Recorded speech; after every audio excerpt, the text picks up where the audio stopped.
Hello and welcome. My name is Jake Wheeler, and today I'm going to be taking you through a PowerPoint presentation discussing substance abuse. We're going to get into several different drugs and how they are abused. We're going to move on to alcohol abuse, and then we will finish off with tobacco and nicotine. And we will have some discussion about vaping as well. I included this image of the Buzzed 4th edition because it's the text that I used to define a lot of the terms in here, present some main ideas from that text specifically, and it kind of guides the flow of this PowerPoint and this presentation. So if you're able to get your hands on this, I'm sure it's for sale on Amazon or whatever, maybe you already have it. Either way, having this resource will be very helpful during this presentation, and if you're interested in these topics, it's very descriptive and it goes a lot further than I do here. Covers a lot more drugs than are covered in this presentation as well. Things like caffeine and other such substances. Anyways, let's move on. Let's get started. So moving right along here, we're going to jump into the drugs section of the presentation. A little layout, how it's going to go here. There's a lot of drugs to discuss, and I try to cover most of what I think is really important. So we're going to start out with legal drugs, marijuana, and your pharmaceuticals. I decided to include marijuana in the legal drugs portion of this presentation because we're here in Oregon and marijuana is legal.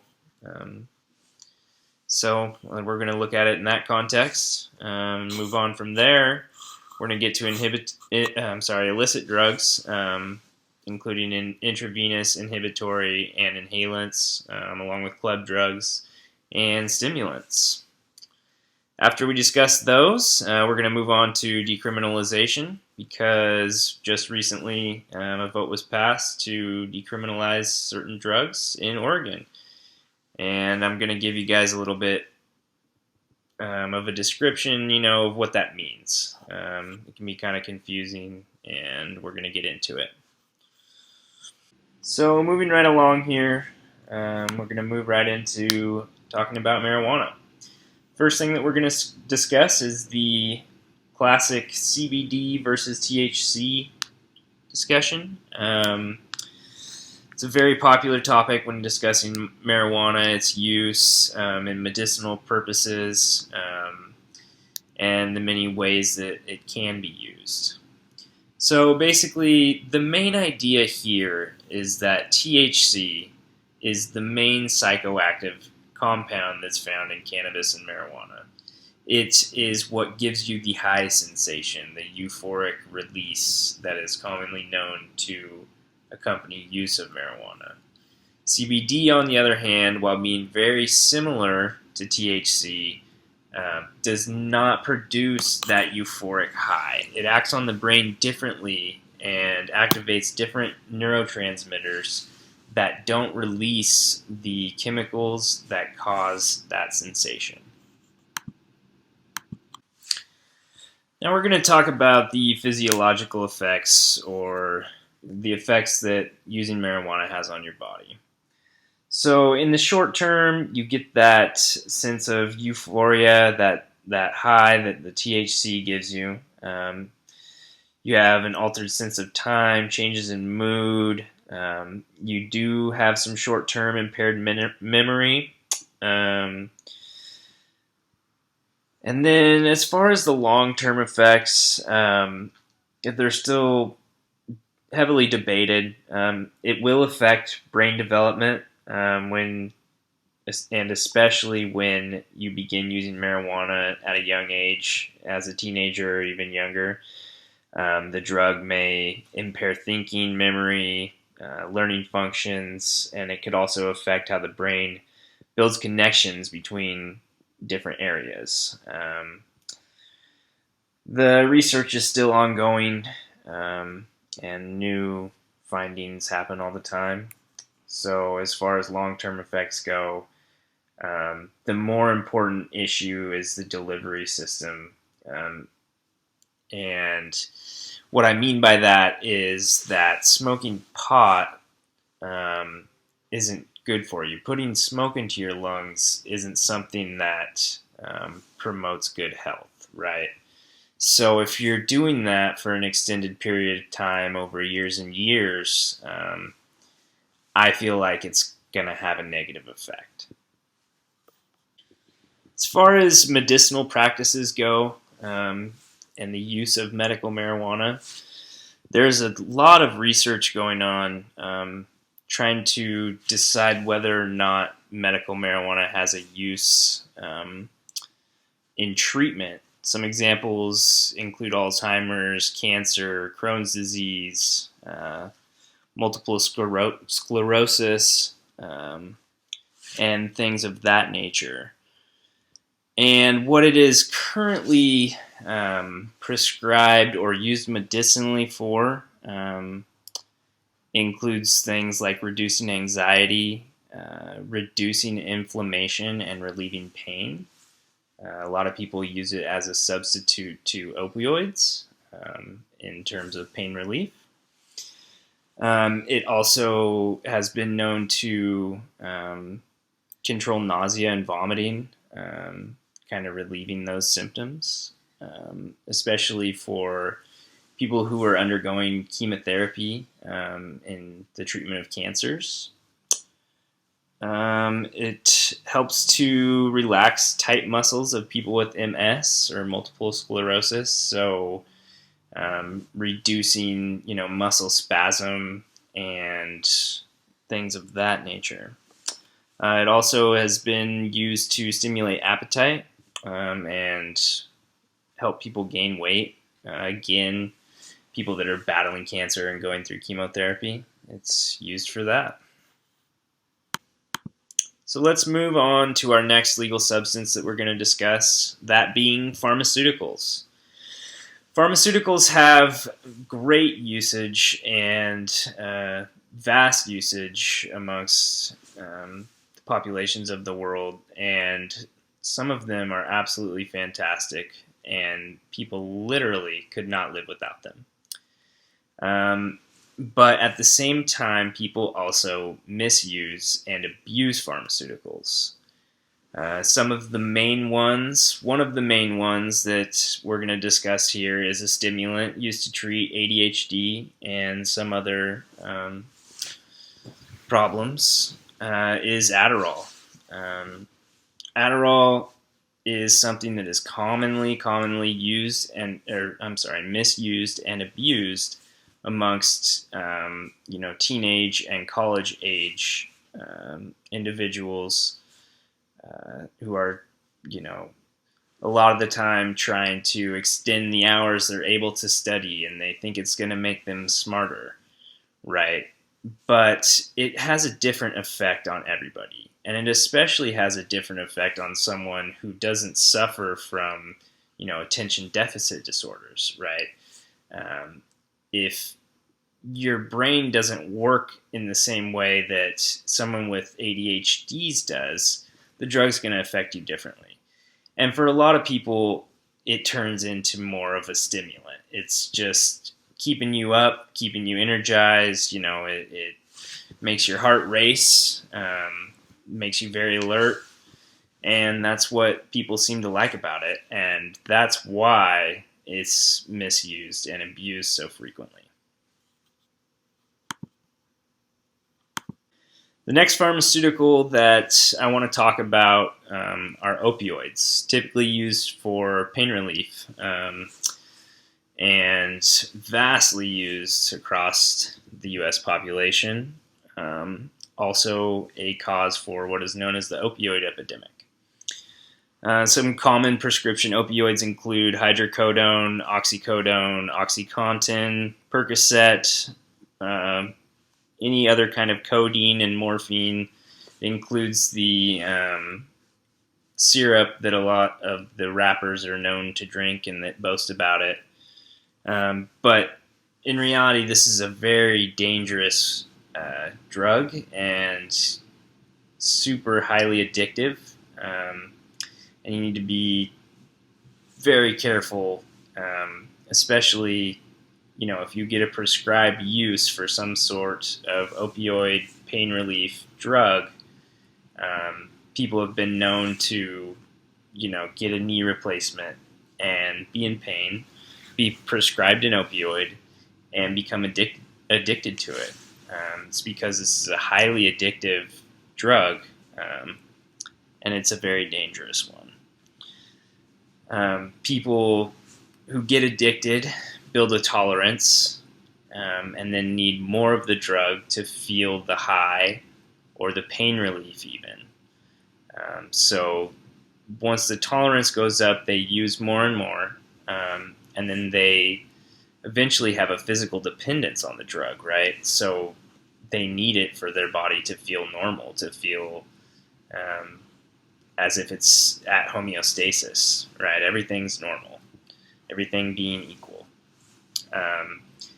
And then when they try to get off the drug, they're physically dependent on it. So what happens is they withdraw. They go through the withdrawal symptoms, and it can be very, very difficult, painful, nauseous, sick, miserable time withdrawing from these, which is another reason why they're so addictive. It's widespread. It's an epidemic, even. And we need to do our best to stay educated and be careful.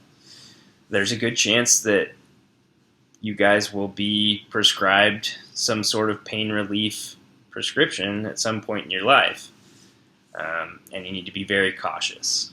Just know how addictive it is, and be wary. The last pharmaceutical that I want to discuss in terms of misuse and abuse are sleeping aids. They're very powerful and somewhat easily obtainable through prescription, and very often misused and abused. If you do misuse sleeping aids, they're very powerful, and it's hard to say what exactly is going to happen to you. It's important that if you are prescribed a drug like this, you use it with care, and you use it to fall asleep. So now we're going to move on from legal substances, and we're going to begin to discuss illicit drugs. Illicit drugs are defined as stimulants like cocaine and methamphetamines, inhibitory or intravenous drugs, similar to heroin, hallucinogenic and club drugs, acid, LSD, ecstasy, and lastly, inhalants. So let's dive in now to the first illicit set of drugs that we're going to discuss, stimulants. Some common stimulants that we're going to be referring to include things like cocaine or methamphetamine. So let's dive in, talk about the physiological effects. So most stimulants do have a similar effect on the body, both in behavior and physiological effects. In the short term, you're going to experience that euphoric high that these types of stimulant drugs will give you, along with an increased heart rate, heightened blood pressure and body temperature. You'll have a suppressed appetite. Higher doses in the short term may result in anxiety, tension, nausea, and if you keep doing more and more higher doses, you can have a seizure, go into a coma, or even overdose. The long-term effects of stimulant use are pretty damaging. You can kind of see one in this picture right here. This guy used some methamphetamine, and it basically destroyed his teeth. If he would have kept using it, it would keep getting worse. And this is kind of a reflection of what's going on in the rest of your body too. It's deteriorating muscle, damaging cardiovascular systems, arteries. You're going to have breathing problems, chronic headaches. Eventually, you'll have exhaustion. And repeated use, chronic use, can even lead to cerebral hemorrhaging, or having a stroke or a seizure.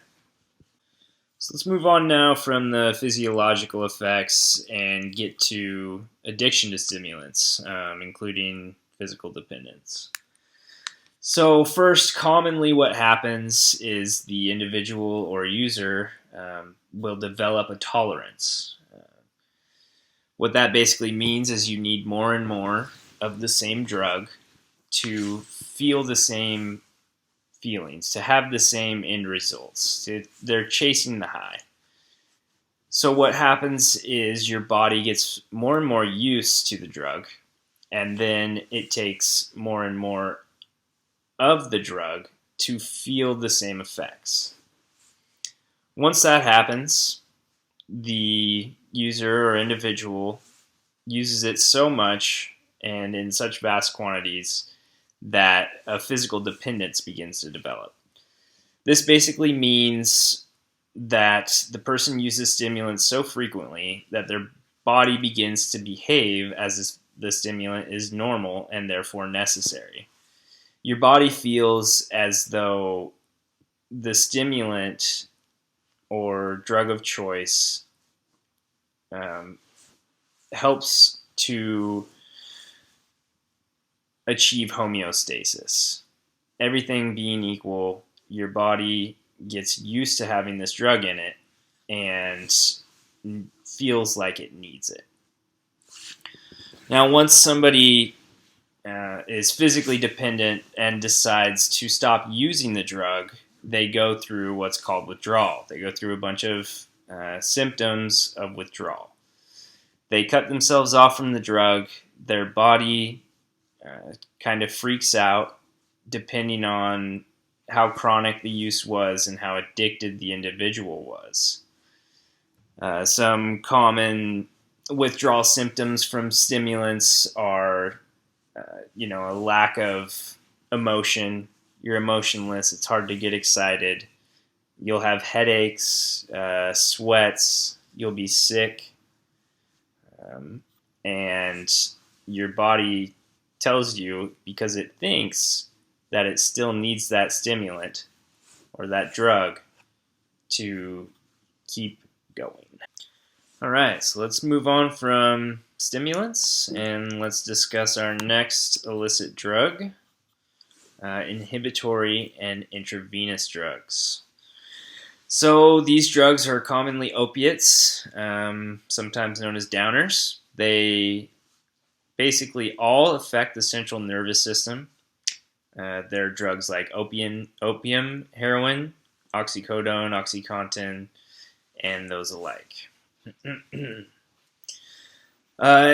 Inhibitory drugs and intravenous drugs are commonly used via injection, which is what intravenous means, for those of you curious.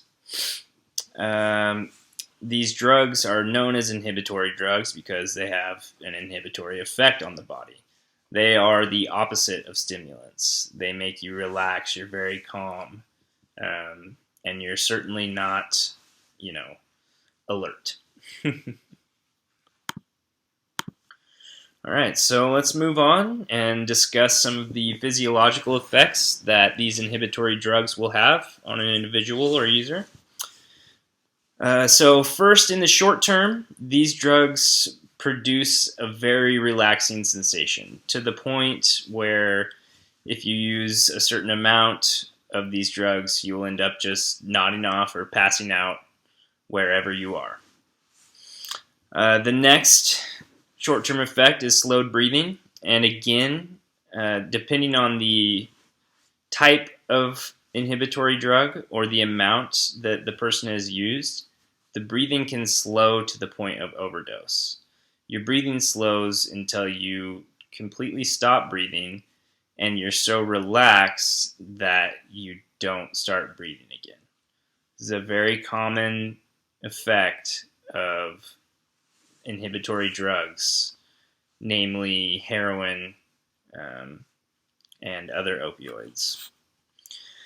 Also, in the short term, it can cause nausea, vomiting, constipation, and there's always that potential for overdose.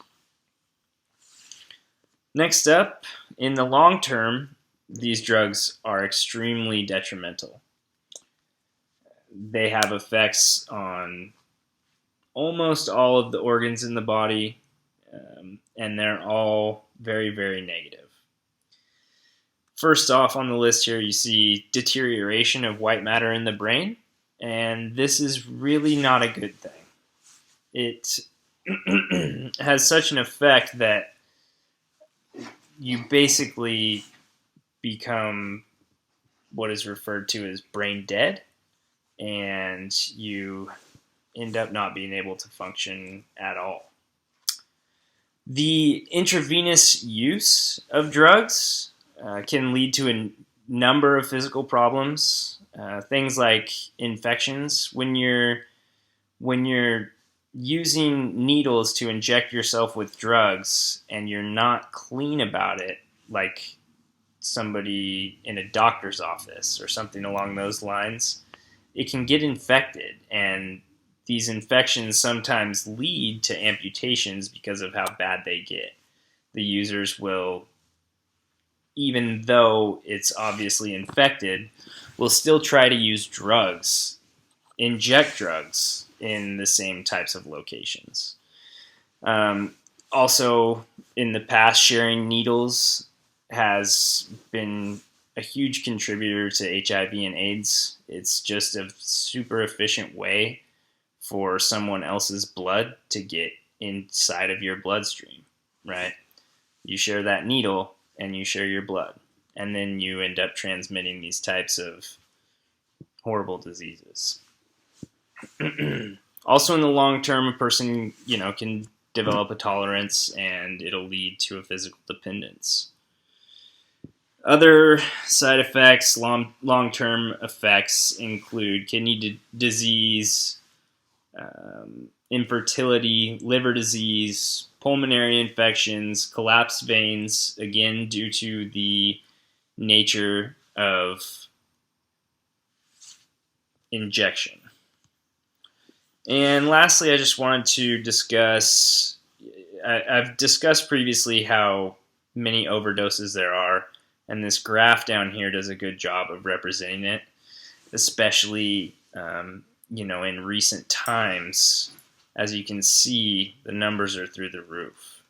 Since 2000, only 18 years, the numbers have almost quadrupled. And in the last 10 years, they've doubled. So this truly is, an epidemic, and these drugs are not to be trifled with. So moving on, we're going to discuss addiction and physical dependence in relation to the use of inhibitory drugs. Once again, you build up a tolerance because you're chasing the effects of your particular drug. Through chronic use, you build up this tolerance, which results in your body thinking that it needs the drug, which results in a physical dependence. Once you develop this physical dependence for these inhibitory drugs, it becomes harder and harder to kick the habit. Part of the reason for this, not only being that the drugs are so addictive in their chemical nature, but the withdrawal symptoms of quitting these drugs have been known to be horrendous. Some of the withdrawal symptoms include things like jitters, you get the chills, massive nausea, vomiting, and diarrhea. Uh, some experience bone and muscle pain. There's usually always trouble sleeping. Several people report cold flashes and involuntary muscle spasms. These things all in combination make these inhibitory drugs, and especially the opioids, heroin, and other pain relief prescription drugs, so addictive and so dangerous. All right, so let's move on to our next set of illicit drugs, inhalants. There's several different types of inhalants. The main ones are liquids, aerosols, gases, and nitrites. This includes things like nitrous oxide and whippets. And because there's so many, most have different physiological and psychological effects. But the key here is that they're all taken through inhalation. So let's move on to the physiological effects. Like I mentioned just moments ago, there's so many different inhalants that there's also a broad range of effects, right? So some of the short-term effects include, and specifically for nitrous oxide or whippets, high lasting around 20 seconds that causes extreme euphoria and sometimes hallucinations. And then more broadly, a lot of the different inhalants cause shivering, nausea, fatigue, vomiting. This is due to their toxic nature. So all of them have toxicity. Most of them have toxicity and dangerous levels of toxicity, which makes potential overdose common and likely. Likely in the sense that it can happen, you can overdose the first time you ever try any of these. The long-term effects are also super bad, right? These levels of toxicity being used over long periods of time have detrimental effects to the human body. In particular, the brain. If you get brain toxicity from this, you can end up either overdosing and dying, but also living, with serious brain deficiencies and, what would be the equivalent of a traumatic brain injury. Vitamin B12 deficiencies, and they also are very common for burns or other accidents to happen because of how the inhalant affects you, makes you go crazy, hallucinate. You're in a very dangerous state because you cannot control yourself. All right. So with that in mind, let's continue on to addiction and physical dependence to inhalants. So for tolerance, once again, the tolerance to these drugs, increases with use. And the prolonged effects from that use can be serious. These drugs, as far as physical dependence goes, can cause serious bodily harm due to the toxic nature. So what more oftenly happens is these people or these individuals develop a psychological dependence because it's so bad for your body. Your body's basically always rejecting it. And the dependence arises when the user's brain wants them to keep using. And so with withdrawal, when someone is withdrawing from these inhalants, the body is basically just trying to detoxify itself and restore whatever may be left. If you've used these drugs for a long period of time, there's going to be a serious amount of harm. All right, so we're going to move on to our next illicit drug, set of illicit drugs, club drugs. So club drugs include things like ecstasy or MDMA, known as Molly sometimes, and other hallucinogens such as LSD, DMT, or psilocybin, which is commonly known as magic mushrooms. So some of the club drugs, specifically ecstasy, MDMA, Molly, have a similar effect to the previously discussed stimulants, but instead of the energizing euphoria, there's more of a sense of empathy and good feelings for those around them. The other drugs, like DMT, LSD, have been known to have potential effects such as hallucinations. So moving on to the physiological effects. In the short term, the main effect that is happening are chemical reactions in the brain, specifically affecting dopamine, norepinephrine, and serotonin levels. The dopamine is what produces the increased energy and activity. It acts as a reward system. The norepinephrine increases heart rate and blood pressure. And this is particularly risky for people with heart and blood vessel problems, any kind of heart issue. And then the serotonin is what affects the mood, appetite, and sleep. It triggers the euphoric sense of empathy. Some other short-term effects include hallucinations and altered reality with the different types, specifically like LSD and DMT. And then most, if not all of these, have the potential for overdose, even on the first time use. So moving on to the long-term effects, it can be pretty bad if you abuse this drug. You'll end up with problems sleeping and anxiety. You become irritable, impulsive, and aggressive. And this, again, is due to the chemical imbalances in the brain.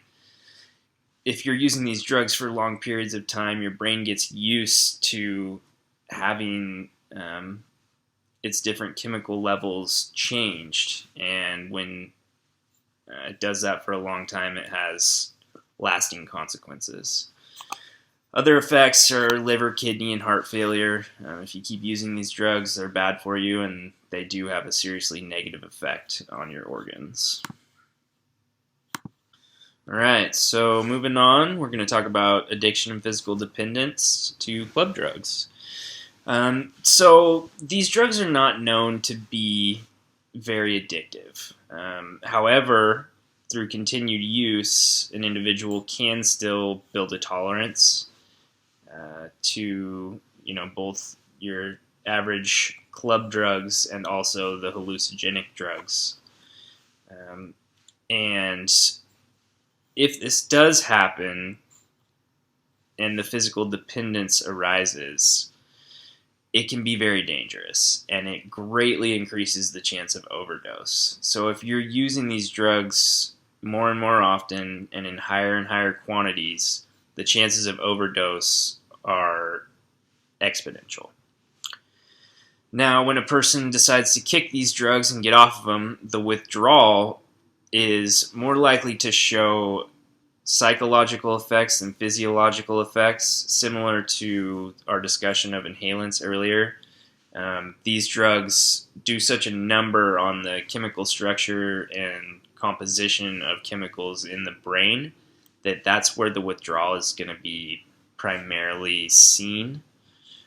Things like depression, sleep problems, memory problems, and things of that nature, impulsiveness and aggressiveness, are likely to not only show themselves during withdrawal, but can continue forever, depending on just how much of these drugs an individual has used.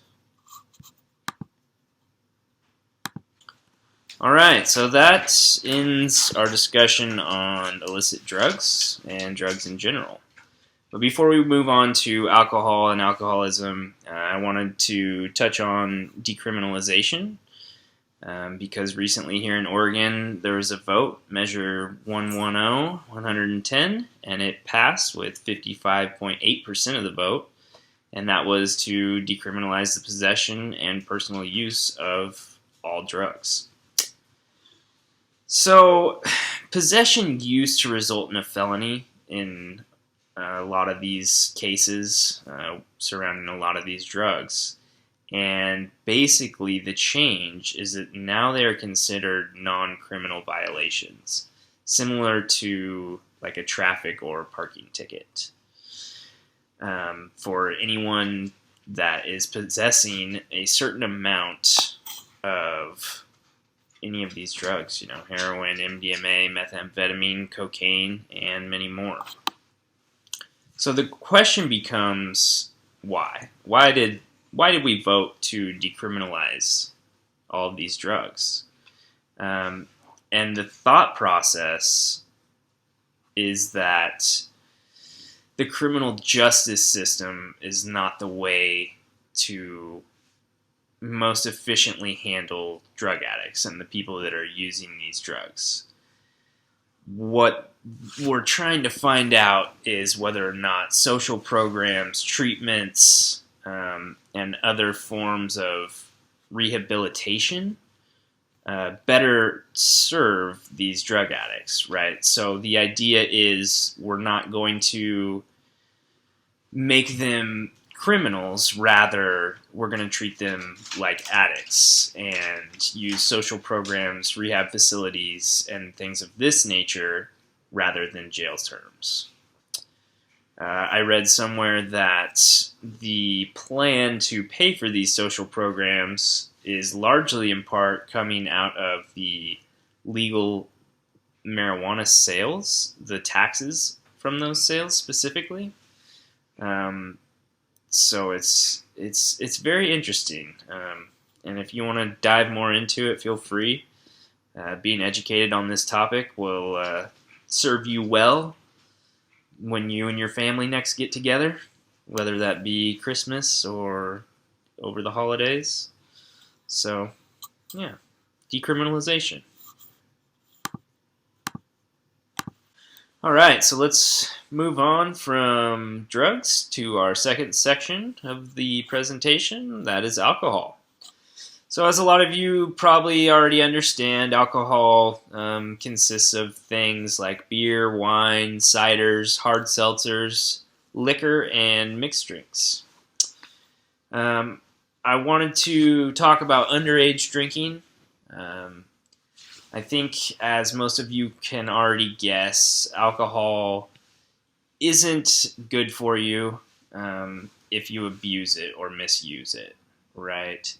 And it's even worse for younger people, especially teenagers. This is part of the reason why the legal drinking age is 21. It has lasting effects on the adolescent brain. The younger you are, the worse it is, and it's important to understand that. I also wanted to talk about the marketing of alcohol. It has more recently been considered that they market their product to younger people. For instance, you can see, the brightly colored cans, the many, fruity flavors, and things of that nature that they're pushing in more recent marketing of alcohol. And I also wanted to touch on the dangers of mixing alcohol with other substances. You hear a lot about mixed drinks. specifically things like vodka Red Bull, and like Four Loko right here in the picture. This is an alcoholic drink that's mixed with heavy doses of caffeine. So what's dangerous about this, okay, is the fact that while you're consuming alcohol, you're also consuming, an energy drink or massive amounts of caffeine. And what that means and what happens is that you don't feel the typical effects that alcohol would normally have, mainly, drowsiness and relaxation. Usually, if you're just drinking alcohol by itself, you start off with a euphoric energy, right? But it quickly turns into you being tired. And the more alcohol you consume, the faster you're going to pass out. However, if you mix all of that alcohol with an energy drink or with massive amounts of caffeine, like what was in the original Four Lokos, you don't feel those drowsiness effects. And with that being the case, you're able to continue drinking more and more. And when you drink massive amounts of alcohol, you can end up with alcohol poisoning, which is very, very dangerous for your body. It can shut down internal organs, and people have died from alcohol poisoning. So it's important to recognize the effect that mixing alcohol with caffeine has.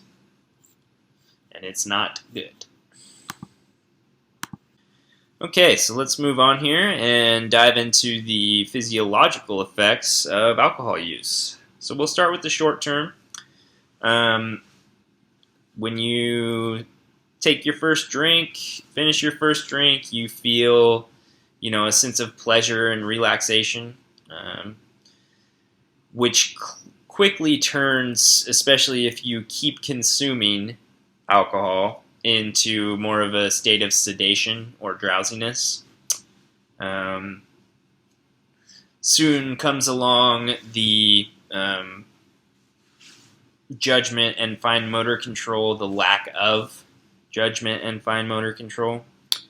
Eventually, you'll have slowed reaction time and reflexes. And if you keep consuming, you'll end up with slurred speech and eventually vomiting. Keep in mind, this is all dependent on the amount and type of alcohol that you're consuming. Some drinks have a higher percentage of alcohol, things like liquors, whiskey, vodka, and commonly referred to as hard alcohol, whereas things like beers and wines are further down on the scale in terms of alcohol percentage. Let's move on to the long-term effects. So, if you're a chronic drinker and you drink for a long period of time, years and years, there's going to be effects on every organ in the body. The big ones are the liver, the kidneys, the heart, and things like that. In this picture, you can see a healthy liver versus a liver with cirrhosis that is induced by alcoholism. The liver is a very, very important part of your body, and alcohol, especially chronic, extended, long-term use of alcohol, results in something like what you would see here. It can be very dangerous and even life-threatening. Alcohol is also long-term. Alcohol use or abuse is also the leading cause of heart disease. So, in short, it's important to realize how detrimental long-term alcohol use, misuse, or abuse can be on the human body. Very dangerous, very serious, and nothing to be trifled with. All right, so let's move on from the physiological effects of alcohol and talk about addiction and physical dependence. So alcohol is highly addictive and very prevalent in our society today. So first off, let's talk about tolerance, which is easily built after repeated use of alcohol. Chronic overuse and abuse are much more likely to help build a tolerance than your more casual or moderate drinker. And an important part here is that the effects of alcohol, like feeling drunk, those feelings where you're partying, begin to diminish while the toxic effects of the alcohol remain the same. Basically, you stop. It's much more difficult to get that drunk. However, the alcohol is having the same effect on your body. You're just using more and more and more of it. Now, this typically leads to a physical dependence, commonly referred to as alcoholism. I'm sure you guys have heard this term before. If you haven't, that's what it means. You're physically dependent on alcohol. You crave alcohol and seem driven to drink. The signs of physical dependence can happen, only hours after an individual stops drinking, which is another reason why alcohol is so addictive. They can include symptoms like anxiety or tremors, and in more extreme cases, hallucinations and seizures. Now, when a person tries to quit drinking alcohol, when an alcoholic tries to quit drinking alcohol, they experience intense withdrawal symptoms. And these withdrawal symptoms typically show up, even as early as 6 hours after an individual stops drinking. So, your heavy, hardcore alcoholic goes to sleep at night, and when they wake up, they begin to feel these withdrawal symptoms and feel as if they need a drink as soon as they wake up. These symptoms include things like nausea, vomiting, insomnia, sweating, and as discussed earlier, in more extreme cases with your hardcore alcoholics, they can develop seizures, shaking, and even hallucinate. It's very important to understand how addictive alcohol is and to be as responsible as you can if you do end up consuming it. All right, so that about wraps it up on alcohol. Let's move on to our next substance topic, tobacco and nicotine. Tobacco and nicotine include things like cigarettes, cigars, chewing tobacco, snuff, and in more recent developments, e-cigarettes and vaping. Now, technically, tobacco and nicotine are both stimulants and sedatives, which is kind of interesting. Recently, there have been serious implications on the marketing of these products. Things like flavors and colors, packaging seem to be directly marketed to the youth and younger populations. So it's just something to be aware of, that they're trying their best to get to you. Now, the modern versus classic debate. What I mean by that, modern tobacco, as you see over here in the guy's hand, is a vaporizer, while your more classic tobacco are things like cigarettes. I feel like it's an important distinction to make because things are changing, and it's important to realize that. So let's talk about some of the physiological effects. In the short term, when using tobacco or nicotine products, you're going to have an increased heart rate and blood pressure. It increases alertness. It derives a feeling of euphoria, and you can sometimes end up lightheaded or dizzy. As far as the long term goes, I think most of you have probably heard about the dangers of smoking and using these products and how they're cancer causers. Leading cause of cancer around the world, cigarettes. But not only that, it's also pretty bad for your heart and can cause things like atherosclerosis. Other long-term effects include heartburn, diarrhea, and peptic ulcers. Tobacco and nicotine are also leading causes for obesity and type 2 diabetes, and can also cause infertility. Okay, so let's move on from the physiological effects and discuss vaping and e-cigarettes. So there's a lot of theories that it's a safer alternative to classic tobacco use, things like cigarettes. And there are a lot less chemicals in vaping than your classic cigarette. However, there still are some cancer-causing chemicals within the vape juice itself.